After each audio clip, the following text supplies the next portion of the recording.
Welcome to the first ever Gujarati IT education YouTube channel Mentorize. Here you can start your IT journey in your own language Gujarati. So hello મિત્રો, આ છે episode number 16 અને જો episode number 15 ના જોયો હોય તો એકવાર જરૂરથી જોઈ લેજો, જેમાં આપણે રિલેશનલ ઓપરેટરને જોયા, તે કઈ રીતે એલ્ગોરિધમ અને ફ્લોચાર્ટ સાથે વર્ક કરે છે અને કઈ રીતે ઇઝીલી આપણે કોડિંગ કરી શકીએ છીએ એ પણ મેં તમને શીખવ્યું છે. એની લિંક આપણે ડિસ્ક્રિપ્શનમાં આપી છે. જો ના જોયું હોય તો જોઈ લેજો. આ છે એપિસોડ નંબર 16, જેમાં આપણે શીખવાના છીએ કે લોજિકલ ઓપરેટર ને એલ્ગોરિધમ અને ફ્લોચાર્ટ ની મદદથી કઈ રીતે ઇઝીલી કોડિંગ કરી શકાય છે. સો વિડીયો સ્કીપ ના કરતા, બધો પાર્ટ ઇમ્પોર્ટન્ટ છે. સો વિડીયો લાઈક કરો, ચેનલને સબસ્ક્રાઇબ કરો અને આ વિડીયોને તમારા બાકી બધા મિત્રોને શેર કરો. સો ચાલો વિડીયો સ્ટાર્ટ કરીએ. સો આપણે પીસી સ્ક્રીન ઉપર આવી ગયા છીએ અને આજે આપણે જોવાના છે લોજિકલ ઓપરેટર છે કઈ રીતે એલ્ગોરિધમ અને ફ્લોચાર્ટ સાથે વર્ક કરીને ઇઝીલી કોડિંગ કરવામાં મદદ કરે છે. સો આ તમને લગભગ યાદ નહીં હોય તો હું તમને એકવાર યાદ અપાવી દઉં છું કે આ લોજિકલ ઓપરેટર શું હોય છે. સો તમે અહીં જોઈ શકો છો એન્ડની નિશાની છે સ્ટેપ નંબર 4માં. સો આ ડબલ એન્ડેડની નિશાની છે. સો આ એવું દર્શાવે છે કે તમારી પાસે બે શરતો છે અને કોઈ પણ રિઝલ્ટ લાવવા માટે તમારે બંને શરતો સાચી પડવી જોઈએ. જો એક પણ શરત ખોટી પડી તો તમારું રિઝલ્ટ નહીં આવે. જેમ કે હું તમને કહું કે રિઝલ્ટમાં તમારા 5 સબ્જેક્ટ છે, 5 સબ્જેક્ટમાંથી તમારે એક પણ સબ્જેક્ટમાં જો ફેલ થયા તો રિઝલ્ટ તમારું ફેલ બતાવશે, પરંતુ જો 5 સબ્જેક્ટમાં પાસ છે તો રિઝલ્ટ તમારું પાસ બતાવશે. તો એમ જ બધી શરતો સાચી હોય, બધી શરતો સાચી હોય અને એક પણ ખોટી ના હોય તો તમારો આ કન્ડિશન સાચું પડે છે. સો નેક્સ્ટ છે આપણું ઓર, એટલે કે આ જે ડબલ પાઇપ સાઇન જોઈ શકો છો એ. સો અહીં બે કન્ડિશન આપી હોય, બે શરતો આપી હોય, તો એમાંથી કોઈ એક પણ સાચી હોય તો તમારી આખી કન્ડિશન સાચી પડે છે. એક્ઝામ્પલ માટે જો હું તમને સમજાવું તો એક દરવાજો છે, તમારી પાસે 3 કે 4 ચાવી છે, બધી ચાવી વારાફરતી તમે લગાવીને જોઈ અને એમાંથી કોઈ એક ચાવીથી જો તમારો દરવાજો ખુલતો હોય તો એ દરવાજો ખુલ્યો જ ગણે. એવું જરૂરી નથી કે બધી ચાવી તમારે લાગવી જ જોઈએ. એક ચાવી પણ લાગે તો એ દરવાજો તમારો ખુલી જાય છે. એમ જ 4-5 શરત હોય, એમાંથી એક શરત પણ જો સાચી હોય સો તમારો આન્સર ટ્રુ જ આવે છે, ફોલ્સ નહીં આવે. અને અહીંયા લાસ્ટમાં છે નોટ, સાલું નેગેટિવ છે. એટલે કે આનો કહેવાનો મતલબ એમ છે કે તું જી કરીને એમાં હું આડો જ આવી. જો તું હા પાડીશ તો હું ના પાડીશ, હું હા પાડીશ તો તારે ના પાડવાની. એમ ગમે એ આન્સર આવશે એને આ ઊંધું જ કરી દેશે. કાર્ડ મૂક્યો હોય થોડોક, ધ્યાનમાં નહીં લેતા. સો હવે આપણે એલ્ગોરિધમ અને ફ્લોચાર્ટ તરફ વધીએ છીએ. સો એલ્ગોરિધમ એનો એવો છે કે પહેલા તમારે બેઝિકલી સ્ટાર્ટ કરવાનું છે, ઇનપુટ એ લેવાનું છે, ઇનપુટ બી લેવાનો છે અને ત્યારબાદ તમે અહીં એક પરફોર્મ કરશો, એક ઓપરેશન કે જ્યાં તમે કન્ડિશન્સ નાખશો કે આ રીતનું મારે વર્ક કરાવવાનું છે. ત્યારબાદ તમે અહીં જોઈ શકો છો એન્ડ ઓર નોટ, આ ત્રણેય એકસાથે નથી આપવાની. અહીં કોઈ પણ એક આપી શકો છો તમે, પરંતુ અહીં મેં 3 એટલે એકસાથે લખી છે કે આપણે વિડીયો લોંગ ના થાય અને તમને સમજવામાં અઘરું ના પડે. તો એકસાથે હું તમને બધું સમજાવીશ. સો અહીં તમે રિઝલ્ટ નામનો એક વેરિયેબલ લીધો છે અને તેની અંદર તમે કન્ડિશન્સ નાખવાના છો કે પહેલી કન્ડિશન એટલે કે અહીં એ છે, બીજી કન્ડિશન એટલે કે અહીં બી છે. તો આ બે કન્ડિશન તમારી પાસે છે. સો હવે તમે અહીં જો એન્ડ યુઝ કરશો, સો એ નામનો વેરિયેબલ છે એની કન્ડિશન સાચી પડવી જોઈએ અને બી નામનો વેરિયેબલ છે તેની પણ કન્ડિશન સાચી પડવી જોઈએ. જો બંને કન્ડિશન સાચી પડશે તો ટ્રુ આવશે, અથવા તો એક પણ જો ખોટી પડી તો ફોલ્સ આવશે અને બંને ખોટી પડી તો પણ ફોલ્સ આવશે. સો એ ધ્યાન રાખજો. ત્યારબાદ આપણે પ્રિન્ટ કરાવવાનું છે રિઝલ્ટ વિથ કન્ડિશન, કે શું કન્ડિશન છે એ નાખો અને એને પ્રિન્ટ કરાવો. સો અહીં તમે જોઈ શકો છો આપણે જે કન્ડિશન લેવાના છીએ એન્ડ છે, ઓર હું તમને પછી સમજાવું છું, પહેલા એક એક કરીને લઈએ. સો એન્ડ છે અહીં. સો એન્ડની કન્ડિશન આપણે નાખશું અને એને પ્રિન્ટ કરાવવાના છીએ. સો કન્ડિશન નાખ્યા બાદ જે પણ આન્સર હશે એ પ્રિન્ટ થશે ટ્રુ અથવા ફોલ્સ. સો ત્યારબાદ તે આન્સરને પ્રિન્ટ કરવાનો છે અને આન્સર પ્રિન્ટ કર્યા બાદ પ્રોગ્રામ પૂરો થઈ જાય છે. સો તમે અહીં જોઈ શકો છો કે અહીંયા પહેલા સ્ટાર્ટ છે ઓવેલમાં. જો મેં તમને શીખવ્યું હતું શેપ કઈ રીતે કામમાં આવે છે, એનું શું વર્ક હોય છે. સો અહીં તમે જોઈ શકો છો સ્ટાર્ટ છે ઓવેલમાં છે, એન્ડ પણ ઓવેલમાં છે અહીં લાસ્ટમાં. સો તમે અહીં જોઈ શકો છો ઇનપુટ એ, ઇનપુટ બી, આપણે બંને વેલ્યુ લીધી છે, વેરિયેબલ પણ લીધા છે એટલે એને ઇનપુટ કરાવવા પડે. સો 2 ઇનપુટ અહીંયા આપણે લઈ લીધા છે. ત્યારબાદ સમ લખ્યું છે, અહીંયા થોડીક મિસ્ટેક છે એટલે જોઈ લેજો. અહીં રિઝલ્ટ છે અને અહીં આપણે રિઝલ્ટ લખવાનું છે. સો રિઝલ્ટ ઇક્વલ્સ ટુ એ, પછી અહીં વચ્ચેથી તમે કન્ડિશન લઈ લ્યો એન્ડ અને બી એટલે કે બીજી કન્ડિશન. સો પહેલી કન્ડિશન એન્ડ બીજી કન્ડિશન એટલે બંને કન્ડિશન જો સાચી પડે તો તમે પ્રિન્ટ કરાવશો. તો એક કન્ડિશન તો તમે અહીંયા લખી દીધી, પરંતુ કન્ડિશન તપાસવા માટે તમારે જોઈશે ડાયમંડ સાઇન. આ ડાયમંડ શેપ જોઈ શકો છો તમે.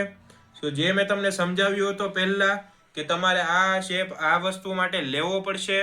સો એ ડાયમંડ શેપ છે, કન્ડિશન માટે યુઝ થાય છે. સો અત્યાર સુધી આપણે નતો જોયો, પણ હવે હું તમને બતાવું છું કે આ ડાયમંડ શેપ છે એ કન્ડિશનને પાછી એકવાર ચેક કરવા માટે યુઝ થાય છે આખા પ્રોગ્રામમાં.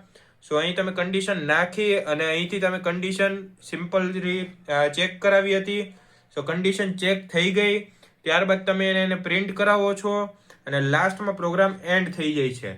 ઓકે, સો એ જ રીતે આપણે ઓરને સમજીએ કે પહેલી કન્ડિશન છે એ, બીજી કન્ડિશન છે બી. સો બંનેમાંથી કોઈ એક કન્ડિશન સાચી પડે ને તો આખી કન્ડિશન સાચી જ કહેવાય, ખોટી નહીં કહેવાય. સો અહીં એ ઓર બી એટલે બંનેમાંથી એક સાચી પડવી જોઈએ. તો તમે એ કન્ડિશન સાથે પ્રિન્ટ કરાવો તો પ્રિન્ટ જ્યારે થશે ત્યારે રિઝલ્ટ એનું ટ્રુ આવશે, કેમ કે એક કન્ડિશન પણ ટ્રુ હોય તો ટ્રુ જ આવે, બંને કન્ડિશન ટ્રુ હોય તો ટ્રુ આવે, પણ જો બંને ફોલ્સ હશે તો ફોલ્સ આવશે. ઓકે, સો અહીં પણ આપણે એ જ રીતે કરવાનું છે કે કન્ડિશન છે, સો રિઝલ્ટ ઇક્વલ્સ ટુ એ, પછી ઓર અને બી. સો બી અને એ ને કન્ડિશન છે બંનેને તપાસશે. કોઈ એક કન્ડિશન સાચી નીકળી તો પણ એ કન્ડિશન સાચી ગણાશે, અને જો એ ખોટી પડશે બંને તો બંને ખોટી ગણાશે. સો એ રીતે ઓરનો ઉપયોગ થાય. અને નોટ લાસ્ટ કે એ અને બી બંને કન્ડિશન જો સાચી હોય તો એ ખોટું પડશે, એક કન્ડિશન સાચી હોય એક ખોટી હોય તો એ ખોટું હોય તો એને ટ્રુ કરશે, અથવા બંને કન્ડિશન ખોટી હોય તો ખોટું હશે તો એને પણ ટ્રુ કરી દેશે. સો આપણે આ બધા પ્રોગ્રામ અત્યારે પ્રેક્ટિકલી કરવાના છીએ. સો ધ્યાન આપજો, વિડીયો સ્કીપ ના કરતા. ઓકે, તો આપણે કમ્પાઇલર તરફ જઈએ. સો આપણે કમ્પાઇલર ઉપર આવી ગયા છીએ અને આપણે હવે કોડ સ્ટાર્ટ કરીએ છીએ. તો એમાં ફર્સ્ટ સ્ટેપ હતું સ્ટાર્ટ, તો હવે કોડિંગ સ્ટાર્ટ કરીએ. અને પછી હતું ઇનપુટ એ, તો ઇનપુટ એ લઈ લઈએ અને તેની વેલ્યુ નાખી દઈએ 100. ત્યારબાદ લેવાનું છે ઇનપુટ બી. સો હવે આપણે બી લેશું. સો ઇન્ટ બી ઇક્વલ ટુ એને વેલ્યુ આપી દઈશું આપણે 99. સો એ બંને વેલ્યુ આપણે લઈ લીધી છે, 2 સ્ટેપ પૂરા કરી દીધા છે, એટલે કે થર્ડ સ્ટેપ એટલે બી, તો એ પણ લઈ લીધું છે. હવે આપણે કન્ડિશન ચેક કરાવવા માટે પ્રિન્ટ કરાવવું પડશે. તો સૌ પ્રથમ આપણે કન્ડિશન પણ નાખવી પડશે. સો અહીં તમે જોઈ શકો છો %d લઈ લે, કારણ કે આન્સર આપણે ઇન્ટીજરમાં જોઈએ છે. અને ત્યારબાદ હવે આપણે નાખશું કન્ડિશન. ઓકે, સો કન્ડિશન આપણે કઈ રીતે નાખવાની છે, પહેલા બ્રેકેટ કરો, બ્રેકેટની અંદર કન્ડિશન નાખજો, બહાર ના નાખતા. સો અહીં આપણે પહેલી કન્ડિશન લઈ લઈએ a લેસ ધેન b, એટલે કે b a કરતા નાનો છે, સ્પેસ આપીને એન્ડ ની સાઇન, 2 એન્ડ ની સાઇન કરજો, એક સાઇન ના કરતા. સો ત્યારબાદ હવે આપણે બીજી કન્ડિશન રાખીએ b double equal to a. સો આ બે કન્ડિશન આપણે નાખી દીધી છે, પણ હું તમને અહીં કહી દઉં રિઝલ્ટ શું આવશે. સો અહીં a less than b, so b 99 છે, a 100 છે, તો પહેલી કન્ડિશન ખોટી છે. અને ઓબ્વિયસલી જો પહેલી ખોટી હોય તો બીજી પણ ખોટી જ પડશે. કેમ? કારણ કે એક જો ખોટું હોય તો આખો જવાબ ખોટો આવશે. અને બીજી કન્ડિશન છે b double equal to a, તો બંને સરખા પણ નથી. સો આ ફોલ્સ આવશે એટલે કે 0 આવશે. તો 0 આવી ગયું. હવે જો આપણે અહીંયા કન્ડિશન સુધારીએ અને a ગ્રેટર ધેન b લખીએ તો કન્ડિશન એક સાચી છે એક ખોટી છે એટલે ખોટું આવશે, 0 આવ્યું. પરંતુ જો હું અહીં b ઇક્વલ ટુ અને લેસ ધેન કરી દઉં તો જવાબ સાચો આવશે. કેમ એ પણ તમને સમજાવું. b છે એની વેલ્યુ 99 છે, પછી છે લેસ ધેન. સો b કોના કરતા ઓછો છે, તો a કરતા ઓછો છે અથવા તેના સમાન છે, તો આ કન્ડિશન પણ સાચી છે. તો હવે બંને કન્ડિશન સાચી છે એટલે જવાબ તમારો ટ્રુ આવવો જોઈએ. પરંતુ અહીં ક્યાંક પ્રોબ્લેમ છે, એરર છે. b ઓકે, સોરી સિન્ટેક્સમાં ભૂલ છે. હવે જવાબ આવી શકે છે. અહીં ફોલ્સ આવશે. કેમ? કારણ કે આપણે અહીં ગ્રેટર ધેન કરી દીધું છે, કરવાનું છે લેસ ધેન.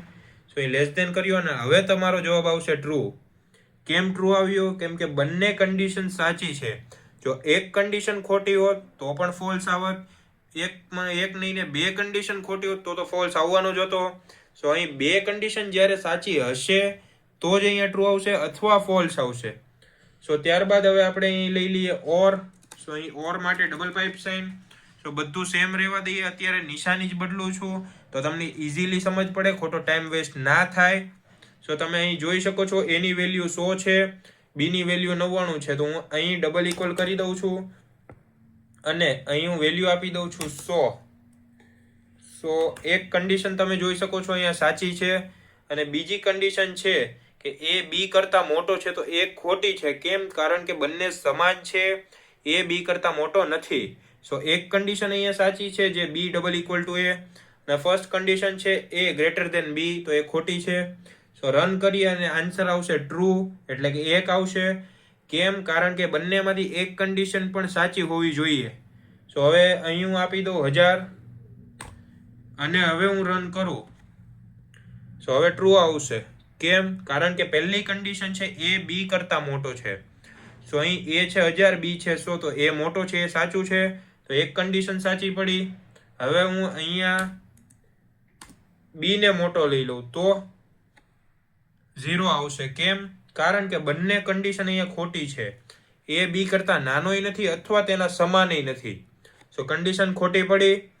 સો આ ઓરનો યુઝ છે કે બંનેમાંથી કોઈ એક કન્ડિશન સાચી પડવી જોઈએ તો ટ્રુ, બંને સાચી પડે તો પણ ટ્રુ. પણ જો બંને ફોલ્સ હશે કે બંને કન્ડિશન ખોટી હશે તો એ પ્રોગ્રામને ફોલ્સ બતાવશે. સો ત્યારબાદ હવે આપણે વધીએ નોટ તરફ.